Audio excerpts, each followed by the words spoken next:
បាទជម្រាបសួរលោកគ្រូអ្នកគ្រូទាំងអស់ដែលជាសាលាអនុវត្តគម្រោងជីបឥឡូវនេះខ្ញុំមាន file មួយជាជំនួយដល់លោកគ្រូអ្នកគ្រូទាំងអស់ក្នុងការធ្វើកិច្ចព្រមព្រៀងនេះគឺខ្ញុំសំដៅទៅលើកិច្ចព្រមព្រៀងដែលត្រូវធ្វើសម្រាប់សិស្សក្នុងមួយសន្លឹកកិច្ចព្រមព្រៀងរវាងគ្រូបរិញ្ញានិងមាតាបិតាសិស្សបាទនេះអញ្ចឹងដំបូងឡើយលោកគ្រូអ្នកគ្រូត្រូវបំពេញប្រវត្តិគ្រូសិស្សនៅក្នុង file data នេះសិនអញ្ចឹងយើងបើករបៀបហ្នឹងមក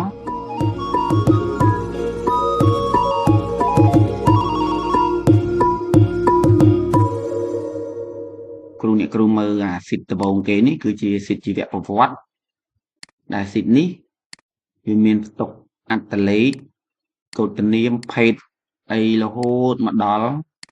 លេខទូរស័ព្ទមាតាបិតាស៊ីតនេះដូចនឹងសភៅធំរបស់យើងបាទហើយលោកគ្រូអ្នកគ្រូអាចចម្លងតាមនឹងទាំងអស់មករហូតដល់ក្រោមនេះហើយតារាងនេះខ្ញុំបានព្យាយាមធ្វើដល់លេខ600បាទចឹងលោកគ្រូមិនបាច់លុបទេបាទនៅពេលដែលយើងចាប់ដើមធ្វើការវានឹង print តែតារាងដែលមានឈ្មោះសិស្សបាទមានវារំលងចោលមកហើយហ្នឹងចឹងលោកគ្រូនេះគ្រូបំពេញមកឬមួយក៏មិនបំពេញយើងអាច copy ដាក់ចូលទៅដោយនេះប៉ុន្តែអត្តលេខនេះគួរព្យាយាមវាយអត្តលេខឲ្យត្រូវហើយកុំឲ្យដាក់ឲ្យបដូរបាទឧបមាថាសិស្សម្នាក់នេះឈ្មោះវិមាននេះគាត់មានលេខ11 21ចឹងសិស្សម្នាក់ទី11 22ចឹងមកចឹងអត្តលេខនេះអត់ត្រូវបានផ្លាស់ប្ដូរទេមកភេទថ្ងៃខែឆ្នាំកំណើតអាយុនេះយើងមិនចាំបាច់វាយទេវាគិតខ្សែនេះរូបមន្តនេះវាគិតបាទចឹងទីកន្លែងកំណើតត្រូវវាយឪពុកម្ដាយបើឪពុកម្ដាយសច្ចដ្ឋានសច្ចដ្ឋានមកដូចនឹងកន្លែងកំណើតទេយើងអាច copy paste វាតែម្ដងមកហើយរហូតមកដល់លេខទូរស័ព្ទដើម្បីជៀសវាងការវាយអត់ចេញលេខ0គ្រូអាចវាយតាមរបៀបនេះគឺវាយលេខឧបមាថា0 12យើងដកឃ្លាមក3លេខមកបាទរបៀបនេះមកវាចេញជាអត្ថបទហើយបាទបើយើងអត់វាយដកឃ្លាបែបនេះទេវាបាត់លេខ0ខាងមុខណា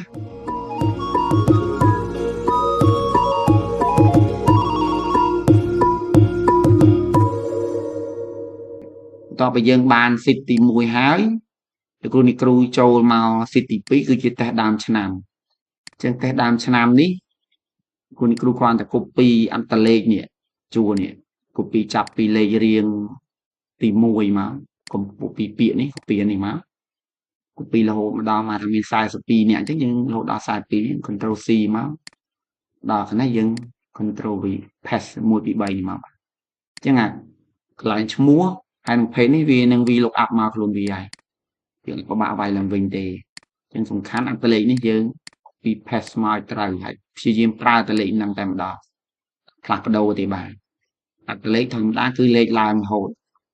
មួយលេខសាលាមួយសិស្សជាន់គ្នាទេហើយបន្តមកទៀតលោកគ្រូនេះគ្រូអាចវាយទៅចូលបន្ទុកជាក់ស្ដែងដែលយើងបានធ្វើតេស្តដើមឆ្នាំឬក៏ចុងឆ្នាំហ្នឹងតាមលំដាប់មួយចូលមកពី1រហូតមកដល់ចុងក្រោយនេះផ្នែកភាសាខ្មែរគឺប៉ុណ្ណេះអញ្ចឹងនេះគឺជាបន្ទុកសរុបភាសាខ្មែរសរុបទាំងអស់210ប៉ុន្តែសិស្សម្នាក់នេះគាត់ធ្វើបានតែ115នេះបាទបន្តមកទៀតសំណេរបាទសំណេរហ្នឹងមាន2មាន4សរុបទាំងអស់100អញ្ចឹងក្នុងនេះរូបមន្តយើងបានចងរួចស្រេចហើយអាពណ៌ក្រហមនេះបាទពណ៌ក្រហមនេះបានចងរួចហើយចំណែកពណ៌ក្រហមគណិតនេះគឺអត់មានចងទេអញ្ចឹងខ្ញុំដូរពណ៌ខ្មៅនេះមានចងនេះចឹងគណិតនេះតែមួយទេលោកគ្រូអ្នកគ្រូបញ្ចូលតែម្ដងមកបាទទុកសរុប50ប៉ុន្តែបន្ទុកគាត់ជាក់ស្ដែងប្រហែលនេះប៉ុណ្ណឹងមកឲ្យត្រូវតាមឈ្មោះហ្នឹងមកបាទចំណែកឯកលឹមចាប់ពី A B នេះរហូតមកដល់ខាងចុងនេះគឺសិតតែជាលទ្ធផលដែលយើងគិតនិទេសទៅតាមបន្ទុក A B C D នេះវាមានស្រាច់តែយើងអត់មានពិបាកគិតថាជើងព្យញ្ជនៈហ្នឹងគាត់បាននិទេសអីព្យញ្ជនៈជើងព្យញ្ជនៈស្រៈនិស័យក៏បានទេយើងបាច់គិតទេយើងបញ្ចូលទៅប៉ុណ្ណេះមកហើយនឹងអានេះវាគិតនិទេសឲ្យខាងស្ដាំយើងនេះស្រាច់ តបពីគិតហើយវានឹងរាប់និទេសតាមមុខតាមជំនាញដែលគាត់បានធ្វើតេស្តហ្នឹងឧទាហរណ៍ណាន A B C D ហ្នឹងបានប្រមាណបានប្រមាណនេះហើយសំណេរបានប្រមាណភាសាខ្មែរសរុបជាងក្លឹមនេះគឺសរុបពីលើនេះមកបាទកន្លែងនេះរាប់ថ្ងៃនេះខុសចាំខ្ញុំកែថ្ងៃនេះអ្នកអត់បានធ្វើក៏វារាប់ដែរសរុប600ហើយបន្តមកទៀតនិទេសរួមនេះកន្លែងនេះគឺជាការសរុបគ្រូអាចយកទៅប្រើអីផ្សេងបានទៀត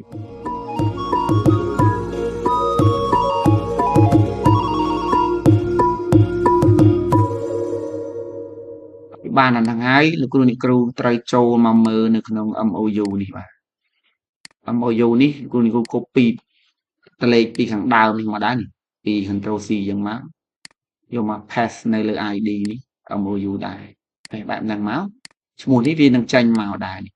ឈ្មោះពុកម្ដាយលេខទូរស័ព្ទពុកម្ដាយបន្ទុកសរុបនិទេសហើយនឹងអានិទេស ABC តាមជួរឈរនេះក៏វាគិតឲ្យយើងស្រេចយើងអត់ចាំបាច់គិតទេអញ្ចឹងក្នុងគោលបំណងអីអាកន្លែងនេះគឺយើងយកទៅបញ្ចូលនៅក្នុងតារាងនេះបាទនេះ